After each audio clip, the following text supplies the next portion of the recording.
Gonna ride this here train, I'm gonna roll it on down the line. I'm gonna skip this town, I'm gonna ease my worried mind. Well, it's the sweetest sound I know, the rambling clickety-clack. Time to hop on board and roll it on down the track. Hey everybody, welcome to this video. My name is Danielle, and normally I make videos about Lancaster County, Pennsylvania, Amish country, and all the fun things there are to do there. But once in a while I expand my Lancaster horizons and I make other travel videos. And this is one of those times. So in this video we're going to be talking about my first ever Amtrak train ride and all the observations and things I liked and things I didn't like, and then kind of also just your basic things you should know about when you're riding Amtrak.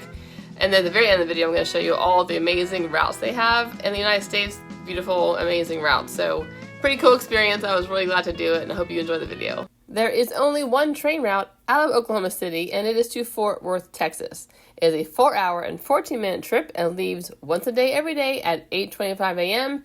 and arrives in Fort Worth at about 12:27 p.m.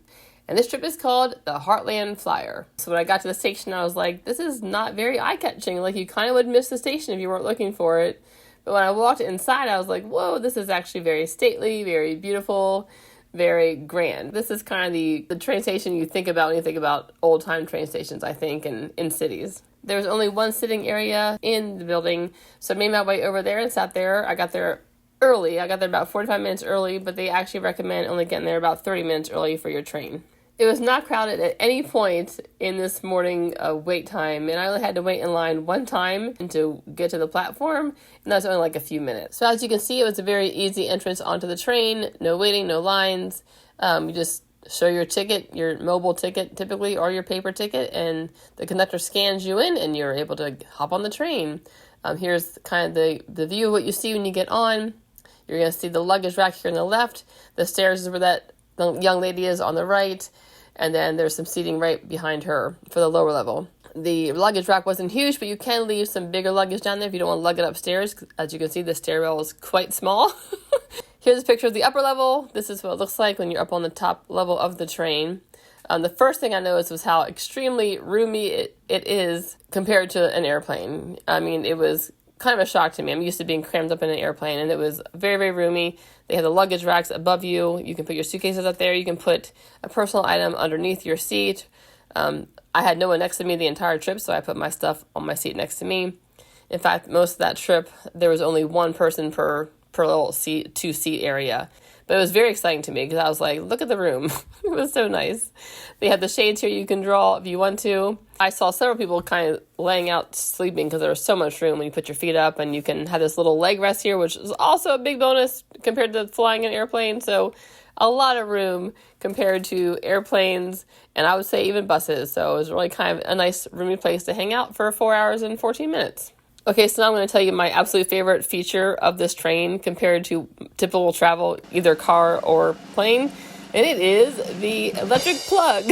I was like pretty tickled pink when I saw that they had plugs there, and I wondered if they would, because I thought maybe it was possible, and they do have it. So it was nice for me because I could plug in my computer and do some of my YouTube work, and that worked out great. I bought my ticket online a couple weeks ahead of time, and on this particular train route, there are no levels of tickets. It's just one base ticket. There are other train routes that do offer premium or first class or business, and then of course the sleeper cars, the bedrooms, all that. And we'll get into that later. But for this route, it's just a simple train commute, and it was just one ticket. One thing I do want to point out that I didn't mention earlier was that there was literally no security at all, which may make you happy or may make you uncomfortable. But there was no security line. The conductor did not even check my ID, just scanned my ticket. Okay, so here we are pulling out at 8:25 a.m. So I was facing north and we were driving south, but you can sit on the other side of the train car and face south and have your seat facing the same direction that you're going, if that makes you feel better. Next time I'll probably do that. A few things about the train just boarded in Oklahoma City, Oklahoma. This is a 100% no smoking train. It includes vape, e-cigarettes, or any other substance totally prohibited. Smoking on this train will get you removed from this train. With that said, we do have one fresh air brake stop on this route. One fresh air brake stop that's in Ardmore, Oklahoma. If you look real quick there, you can see an oil well. This is a common sight to see in Oklahoma. They're just scattered throughout the entire state, neighborhoods, fields. shopping center parking lots, all sorts of places. So that's kind of a fun thing about Oklahoma. You'll see them everywhere.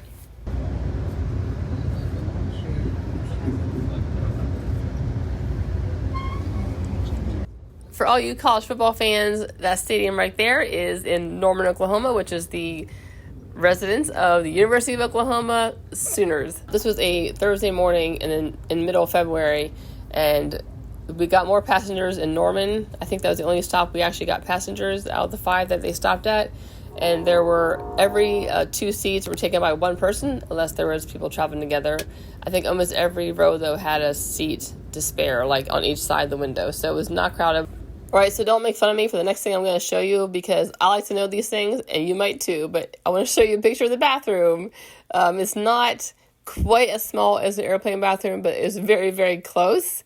But here's the kind of the cool thing. It was kind of like a grander bathroom in the fact that it had 2 rooms to it. There was a toilet room, and then there was this outside vanity area with a big sink and a huge mirror. And then there's a seat back here. This is actually probably very handy for nursing mothers or people who just need waiting for their mother or their child in the bathroom. So that's kind of cool. I will tell you right now, the thing I did not like the most about this train ride was that I could smell the bathroom. It's because we were right over top of the bathroom below us. The venting situation must have had it coming up through a little bit. So that was one thing I really did not like. I would just have to avoid that by sitting at the other end next time. I love the little stops along the way. They were all at small towns, except for Norman, Oklahoma, a little bigger of a town, but most of the stops were in these really cute small towns. And here's a great example of small town America. And this particular town is called Pauls Valley. I would say my favorite part of this whole train trip was going through this beautiful area within the river. So this is actually a really fun place. Even though it was winter and everything was brown, it was just kind of cool to see the water. I think it's going to be fun to come back on this train in different seasons and see it in different times of the year. If you're not from Oklahoma or not familiar with Oklahoma, yes, the dirt is kind of reddish brown. So it's not just a winter thing, it is a all year round thing. It's a red dirt, they call it. So it's a little different. The soil and the silt you're going to see is going to be a little different in the rivers here than you're going to see in, where I'm from in Pennsylvania or the Northeast. So just a little different look here with the red dirt.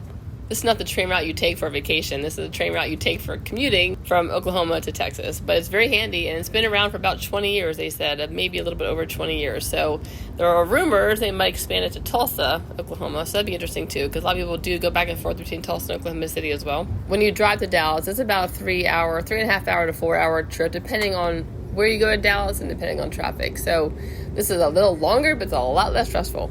So here is the little cafe cart, they call it. It's one little section of a lower train. You actually had to walk across your upper level train, go down to another car, and then into the cafe area. Well, they had snacks and a little bit of sandwiches, but it's just a small place where you order food and take it back to your seat. There's really no dining tables or options to sit here and eat. Because I was such a newbie, I did not even know how to open the doors between the train cars. So here's how you do it. It was quite easy.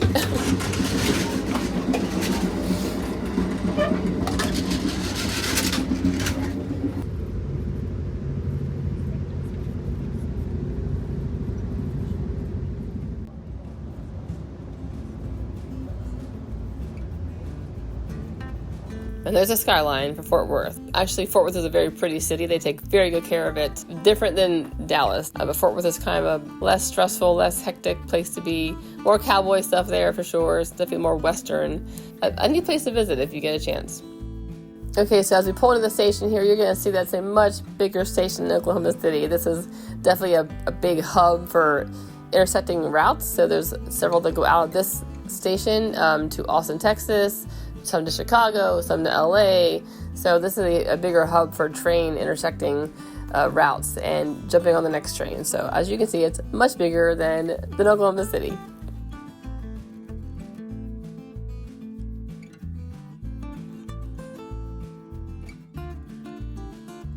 I did like the brick lined sidewalks they had here to get on the train, off the train. That was kind of a cool touch, I thought.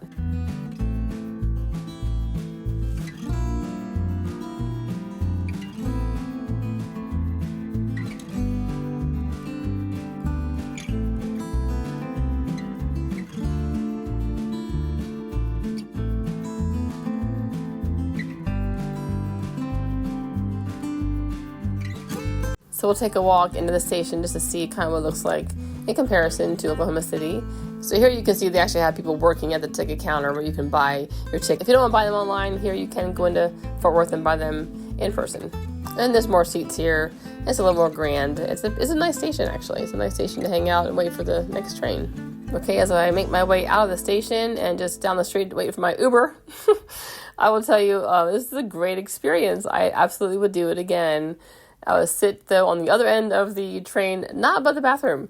But besides that, it was just a really fantastic experience. I really don't have any complaints. So roomy, so spacious, not crowded, not stressful.